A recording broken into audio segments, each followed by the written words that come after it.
Ya, selamat datang di channel Dipam Putra. Kali ini kita akan membahas lagi sebuah film yang berjudul But Always yang dirilis pada tahun 2014. Ya udah, daripada kalian semuanya penasaran, yuk langsung aja kita masuk ke ceritanya.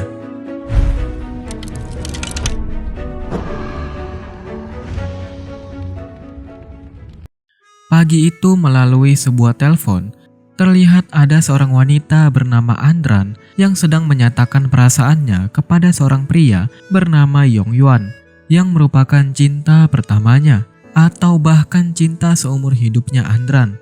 Kisah mereka bermula saat Andran menjadi murid pindahan di sekolah yang sama dengan Yong Yuan, di mana waktu itu Yong Yuan diperintahkan oleh temannya yang bernama Yeji. Awalnya Andran terus diam 1000 bahasa. Namun saat tahu bahwa dirinya dan Yong Yuan bernasib sama, yaitu sama-sama ditinggal mati oleh ibu mereka, Andran pun mulai penasaran dengan bocah laki-laki berpakaian lusuh tersebut.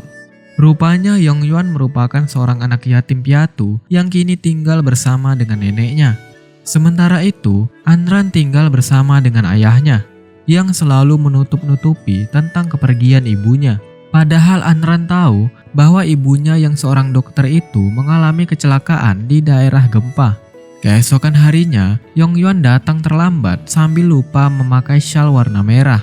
Tidak mau terkena hukuman, Yong Yuan segera kembali ke rumah dan mencari syal merahnya yang ternyata sudah rusak. Meski begitu, Yong Yuan tetap percaya diri mengenakan syal merah itu. Sepulang sekolah, Yong Yuan kembali mengikuti Andran.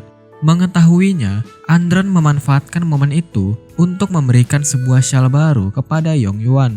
Setelah itu, Andran membeli permen buah. Ketika ia pamer kepada neneknya tentang permen itu, Yong Yuan langsung menyangkal agar neneknya tidak salah sangka.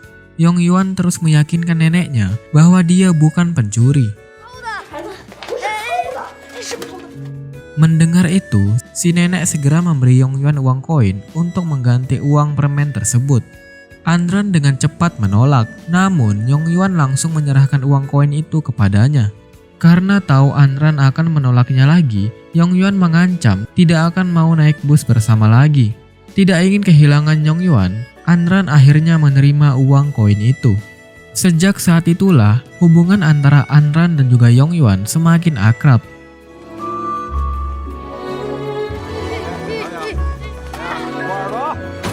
Namun semua keakraban itu seketika menghilang setelah neneknya meninggal.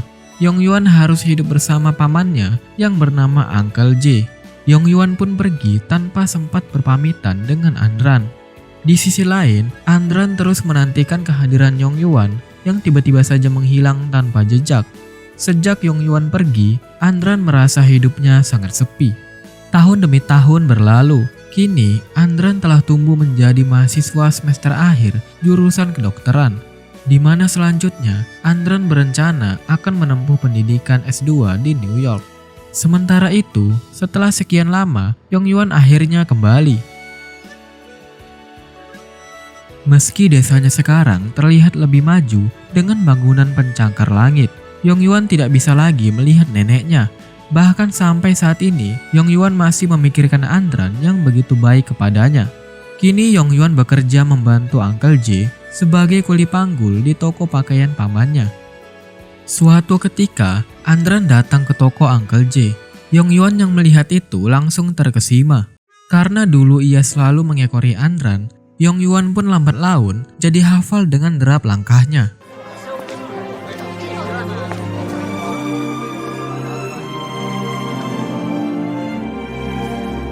Ketika melihat Andran sedang digoda oleh kakak tingkatnya, Yong Yuan dengan cepat menolongnya dengan melemparkan buah ceri ke arah cowok sok cakep itu.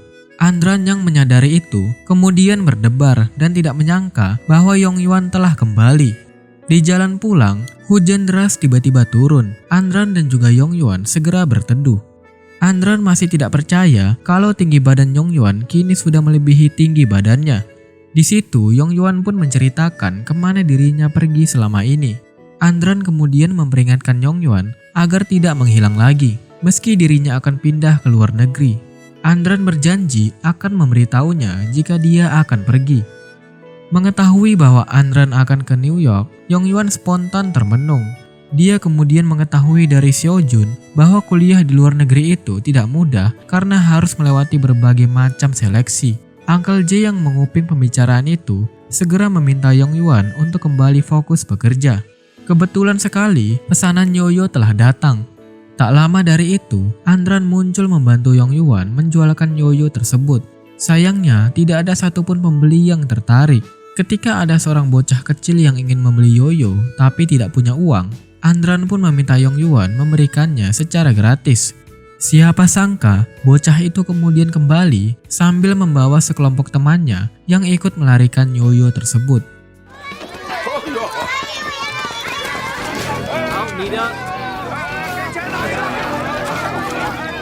Malamnya Yongyuan mengajak Andran untuk menonton konser dan mereka tanpa sengaja bertemu dengan Yoejin dan juga Seojun. Diam-diam Yongyuan meminta sebuah lagu spesial untuk Andran.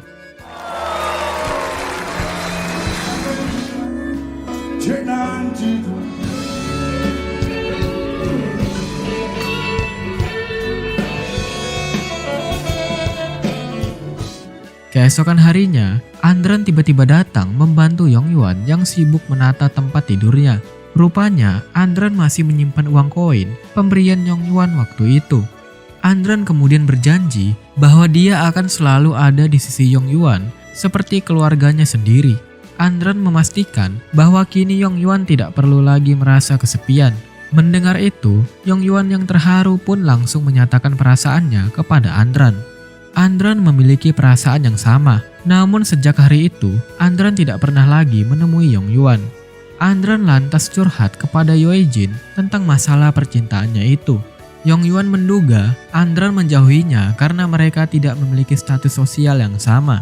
Yongyuan berpikir Andran pasti tidak mau punya pacar miskin seperti dirinya. Oleh karena itu, Yongyuan pun bekerja mati-matian siang dan malam untuk mengumpulkan uang agar cepat kaya. Mendengar cerita itu, Yoejin menyarankan Yongyuan menjadi calo dalam pertukaran mata uang asing. Sesuai dengan saran Yoejin, Yongyuan segera menjalankan bisnis tersebut. Namun sayang sekali, pekerjaan Yongyuan dipergoki oleh bos besar pemilik wilayah tersebut. Setelah itu, Yongyuan pergi menyerahkan hasil jeripayahnya kepada Andran sebagai bekal kehidupan di New York. Melihat Andran yang bersikeras menolaknya, Yongyuan langsung memasukkan segumpal uang itu ke dalam tas Andran. Ketika Yongyuan beranjak pergi, Andran segera menyusul. Di tengah jalan, langkah mereka tiba-tiba terhadang oleh bos besar yang sedang marah besar, dan terjadilah perkelahian.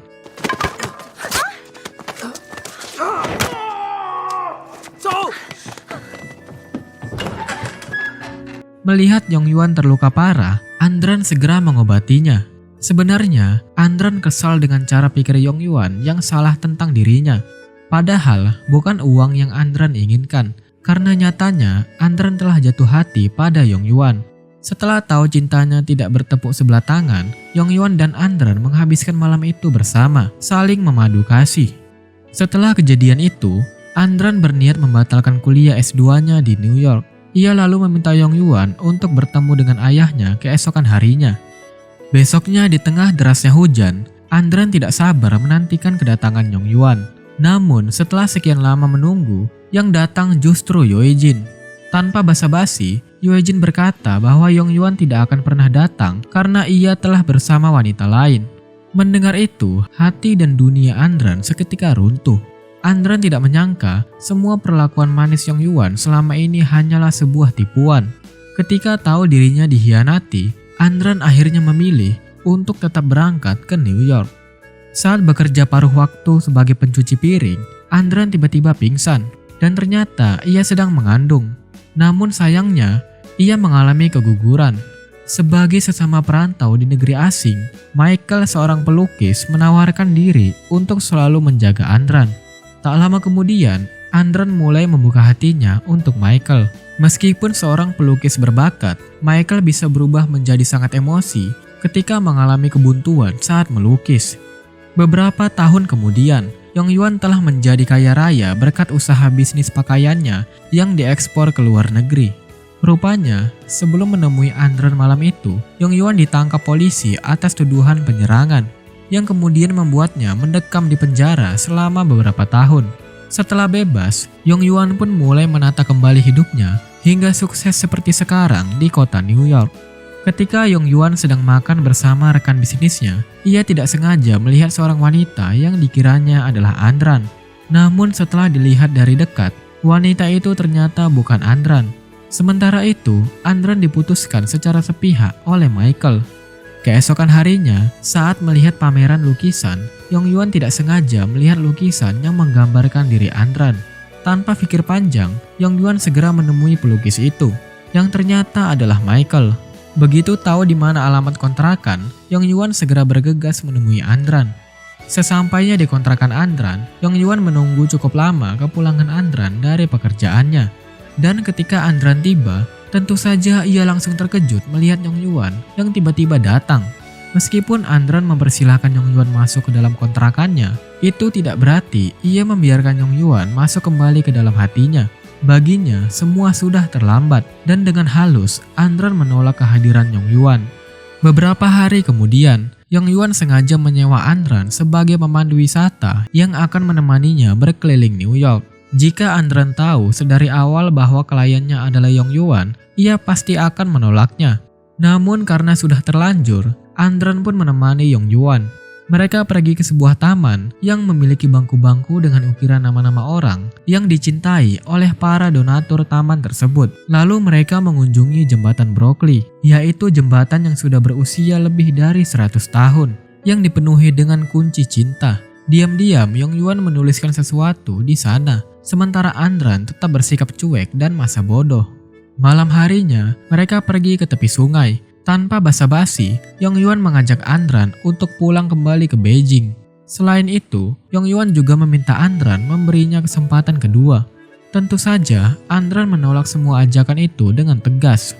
Keesokan harinya, ketika Andran berniat mengundurkan diri dari pemandu wisata Yong Yuan, atasannya menghalanginya dan malah memintanya untuk memenuhi undangan makan malam dari Yong Yuan nanti malam.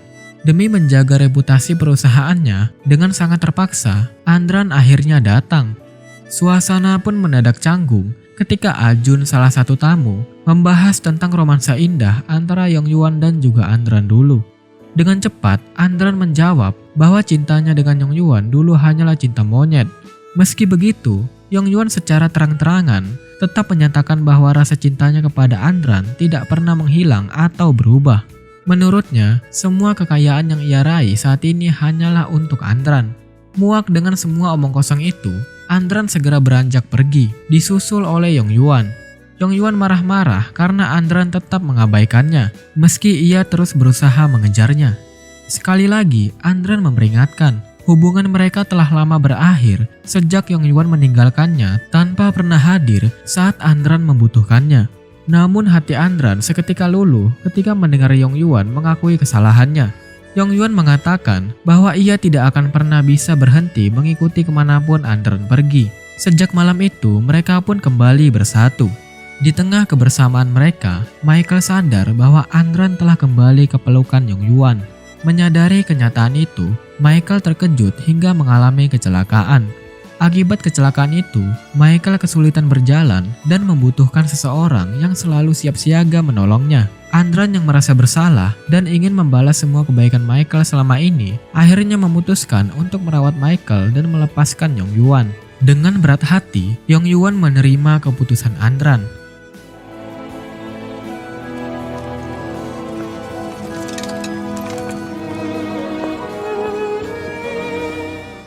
Beberapa tahun kemudian, setelah kondisi Michael jauh lebih baik, Michael meminta Andran untuk mengikuti kata hatinya. Michael tahu persis bahwa hati Andran sangat ingin kembali ke pelukan Yong Yuan.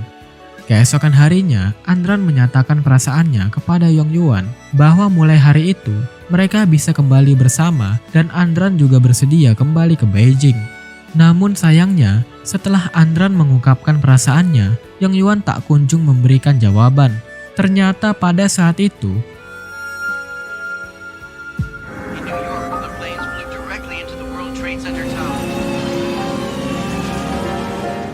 Yong Yuan pergi untuk selama-lamanya. Setelah kepergian Yong Yuan, kehidupan Andran harus terus berjalan seperti biasa. Meski kini Yong Yuan telah tiada, semua kenangan dan cinta Yong Yuan akan selalu tertanam di hati Andran untuk selama-lamanya. Dan film pun berakhir. Nah, jadi itu dia guys cerita dari film ini. Kalau kalian suka jangan lupa like dan juga subscribe-nya ya. Dan ya, jika ada salah-salah kata mohon dimaafkan dan sampai jumpa lagi.